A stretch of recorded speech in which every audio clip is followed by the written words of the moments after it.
करावल नगर से कपिल मिश्रा आगे चल रहे हैं। करावल नगर की सीट कपिल मिश्रा आगे चल रहे हैं। 2015 में भी करावल नगर सीट कपिल मिश्रा ने जीती थी और इस बार मोहन सिंह बिष्ट की जगह बीजेपी की तरफ से कपिल मिश्रा को चुनाव मैदान में उतारा गया था। ये पोस्टल बैलेट की जो रुझान है ईवीएम में भी वही दिखने वाला है।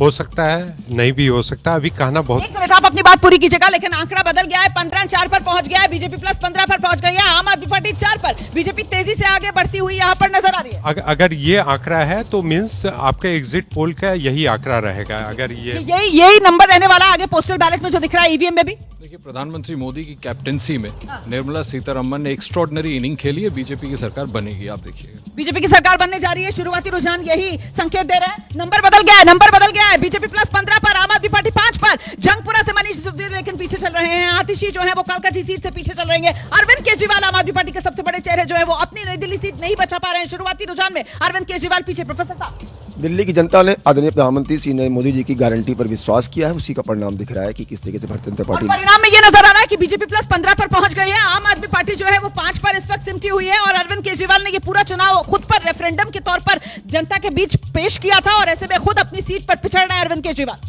अगर ऐसा होता है फिर इसका मतलब बीजेपी को 50 से भी ज्यादा सीटें आएंगी। लेकिन मुझे अभी भी लगता है कि बहुत जल्दबाजी, इतनी जल्दी हम किसी नतीजे पर ना पहुंचे।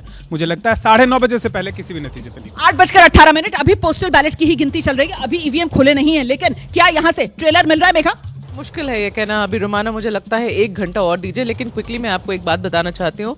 अरविंद केजरीवाल जो आपने कहा अपनी ही सीट से पीछे चल रहे हैं, आपको 2-3 चीजें ध्यान रखनी चाहिए अरविंद केजरीवाल की सीट के बारे में। और इस बार क्या हुआ, पिछली बार वो 21,000 की मार्जिन से जीते थे।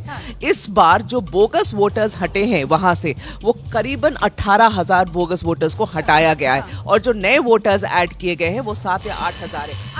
आकाशवाणी शकूर बस्ती से सत्येंद्र जैन आगे चल रहे हैं। शकूर बस्ती सत्येंद्र जैन की सीट लगातार 13, 15, 20 शकूर जैन जीतते आए हैं और एक बार फिर अपनी सीट पर पकड़ शकूर जैन की बनी हुई है। इस बीच चांदनी चौक से बीजेपी आगे चल रही है। मतलब चांदनी चौक से पुनर्दीप साहनी पीछे चल रहे हैं, मुदित अग्रवाल पिछड़ रहे हैं। नरेला से बीजेपी के राजकरण खत्री आगे चल रहे हैं। शकूर बस्ती से आम आदमी पार्टी के सत्येंद्र जैन ने बढ़त बना रखी है। बीजेपी का स्कोर 15 पर पहुंचा हुआ है। आम आदमी पार्टी 5 पर सिमटती हुई नजर आ रही है और ये बिल्कुल शुरुआती रुझान है। ये पोस्टल बैलेट है, अभी ईवीएम खुलने का इंतजार है। लेकिन क्या यही पोस्टल बैलेट आगे की पिक्चर का एक अंदाजा लगाने में मददगार साबित हो गया? क्या यही रहने वाला है दिल्ली विधानसभा चुनाव का नतीजों का ट्रेंड? इसी को लेकर इंतजार है। दिल्ली में किसकी बनेगी सरकार, कौन बनेगा मुख्यमंत्री? मत भूलिए पूरा का पूरा दिल्ली विधानसभा चुनाव अरविंद केजरीवाल ने खुद पर लाकर केंद्रित कर लिया था। केजरीवाल पर रेफरेंडम के तौर पर क्या आज दिल्ली विधानसभा चुनाव के नतीजों को नहीं देखा जाएगा? दिल्ली की जनता क्या आज जब दिल्ली विधानसभा चुनाव के नतीजे सुनाएगी तो फिर केजरीवाल ईमानदार या केजरीवाल बेईमान, क्या इसी का फैसला नहीं दिल्ली की जनता करने वाली? बदरपुर से बीजेपी के नारायण दत्त शर्मा आगे चल रहे हैं।